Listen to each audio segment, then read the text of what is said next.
Hello বন্ধুরা, আজকে আবার একটি নতুন রেসিপি নিয়ে চলে এসেছি। আজকে আমরা বানাবো চিংড়ি বাটার মশলা। প্রথমেই আমরা নিয়ে নেব কিছুটা পরিমাণ পেঁয়াজ, টমেটো, একটা কাঁচা লঙ্কা, একটু আদা এবং কিছু ধনেপাতা।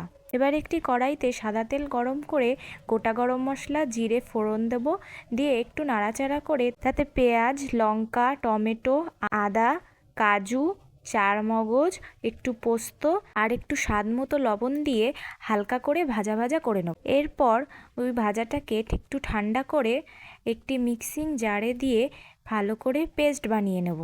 এরপর একটি বাটিতে হালকা একটু উষ্ণ গরম জল করে তার মধ্যে গুঁড়ো দুধ মিশিয়ে নেব। এবার ছাড়িয়ে রাখা চিংড়ি মাছগুলোতে ভালো করে ধুয়ে নুন হলুদ মাখিয়ে নেব। তারপর তেল গরম করে চিংড়ি মাছগুলোকে ভালো করে ভেজে নেব।